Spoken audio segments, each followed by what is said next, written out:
এগুলোর কি অবস্থা পেয়েছে? হেডলাইট গুলো দেখেন অরিজিনাল হেডলাইটই আছে এখনো গাড়ির সাথে যেটা আসছে। ভিতরে আপনার অ্যাশ ইন্টেরিয়র উডেন করা আছে, স্টিয়ারিং উডেন সহ, ঠিক আছে। ফ্রেশ কন্ডিশনের সিট কভার গুলি কিন্তু করা আছে, খুবই সুন্দর নিট এন্ড ক্লিন গাড়িটা, ফ্রেশ ভিতরে আচ্ছা, অরিজিনাল কন্ডিশনে আছে গাড়িটা, কোনো রং টং কিছু করা হয়নি। আসসালামু আলাইকুম এভরিওয়ান, আশা করি সবাই ভালো আছেন। যারা টয়োটার এলিয়ন গাড়ি খুঁজছিলেন, আজকের ভিডিও শুধুমাত্র আপনাদের জন্য। আর আজকে একটা এলিয়ন গাড়ি পেয়েছি কার কালেকশনে। চলেন এই এলিয়ন একটু ডিটেইলস আপনাদের জানাই। সীমান্ত ভাই রয়েছেন। সীমান্ত ভাই, আপনাদের এলিয়ন একটু ডিটেইলস আমাদের বলেন না। এবার টয়োটা ব্র্যান্ডের একটা এলিয়ন গাড়ি 2016 মডেল, আর রেজিস্ট্রেশন হলো 2021। আচ্ছা, 16 মডেল, 21 রেজিস্ট্রেশন। সিএনজি কনভার্ট করা? না, এটা তো অরিজিনাল তেলে চলা গাড়ি পাবে। আচ্ছা, আমরা যদি হেডলাইট গ্রিল এগুলোর কি অবস্থা পেয়েছি? হেডলাইট গুলো দেখেন অরিজিনাল হেডলাইটই আছে এখনো গাড়ির সাথে যেটা আসছে, ফগলাইটের ব্যবহার করা আছে। আর গাড়িটা আপনার হোয়াইট কালারের গাড়ি, ফ্রেশ কন্ডিশনের গাড়ি, কোনো রং টং কিছু করা হয় না। আচ্ছা, চারটা টায়ারের কন্ডিশন কেমন পেয়েছেন? চারটা টায়ারই আপনার ভালো আছে, মিনিমাম 20 থেকে 25,000 কিলোমিটার চালাতে পারবেন, একবারে নতুনের মতো টায়ার গুলি আছে, ফ্রেশ কন্ডিশনের। ওকে। আর গাড়িটা কিন্তু আপনার মেহেদি ভাই পুশ স্টার্টের গাড়ি, ভিতরে আপনার অ্যাশ ইন্টেরিয়র উডেন করা আছে, স্টিয়ারিং উডেন সহ, ঠিক আছে। ফ্রেশ কন্ডিশনের সিট কভার গুলি কিন্তু করা আছে। এগুলো কি আপনি করেছেন? আমাদেরই করা, কোনো আলাদা কোনো বাড়তি কোনো খরচ করতে হবে না নেওয়ার পরে। আচ্ছা, আমরা যদি এই পাশে প্যাড গুলো দেখি, খুবই সুন্দর নিট এন্ড ক্লিন গাড়িটা, ফ্রেশ ভিতরে।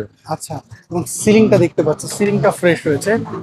পেছন সাইডে বডিতে কোনো স্ক্র্যাচ পান নাই না, না? কোনো স্ক্র্যাচ নেই, দুই একটা হালকা স্ক্র্যাচ, একটা গাড়ি চলতি গাড়ি থাকতেই পারে।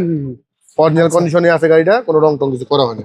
ভিতরে দেখেন একবারে ফ্রেশ কন্ডিশনের, ঠিক আছে। এখন আপনার স্পেয়ার টায়ারটা খুবই সুন্দর আছে, আচ্ছা, নতুনের মতোই আছে। পেছনের গ্লাসটা যদি দেখি, পেছনের গ্লাসটা বলেন। হ্যাঁ, গ্লাসগুলো কিন্তু অরিজিনাল, সামনে পিছনে গ্লাস লাইট সবকিছু অরিজিনাল আছে।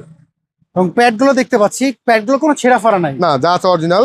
আর গাড়িটা কম চলার কারণ কি জানেন? কম চললে কিভাবে দেখেন, গাড়িটা কিন্তু এখনো সে র্যাপিং করে না, অরিজিনালটাই আছে। ওকে।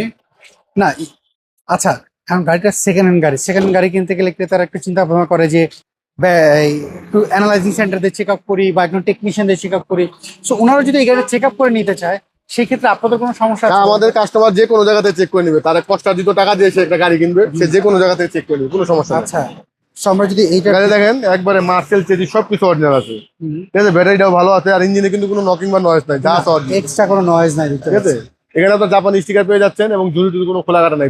আপনি যে কথাটা বলেন যে চেক আপ করে নিলেই ক্রেতাদের জন্য বেটার, হ্যাঁ, কারণ কি জিনিস কি। আর তার স্যাটিসফ্যাকশনের জন্য সে চেক আপ করে নিবে, আর চেক আপ করে নিলে কি হয়, আমাদের একটা দায় মুক্তি থাকে। আচ্ছা, 16 মডেল 21 পেপারস আপলোড কেমন রয়েছে? এটা পেপার আপডেট পেয়ে যাবেন আপনি 7 থেকে 8 মাস। এর প্রাইস কেমন যাচ্ছেন? এর প্রাইসটা দিয়েছি আমরা 26,50,000 টাকা, আস্কিং প্রাইস আসলে সামান্য কম বেশি করা যাবে। সেক্ষেত্রে আপনার শোরুমের অ্যাড্রেসে বলবেন। আমার শোরুমের অ্যাড্রেসটা হলো car collection automobiles, 2/B Manipuri পাড়া, সংসদ এভিনিউ, সংসদ ভবনের পূর্ব পাশে। আচ্ছা, মণিপুরি পাড়া 5 নম্বর গেট এবং পার্কটাউন রেস্টুরেন্টের মাঝামাঝি জায়গায় কার কালেকশন অটোমোবাইলস। স্ক্রিনে তাহলে ফোন নাম্বার, এই নাম্বার যোগাযোগ করলে এই নাম্বার যোগাযোগ করলে পেয়ে যাবেন, এবং এই নাম্বারে আপনার হোয়াটসঅ্যাপ ইমো সবই আছে। ওকে, ভালো থাকবেন, আবার কথা হবে। অবশ্যই পেয়ে দিবে আপনাকে ভালো।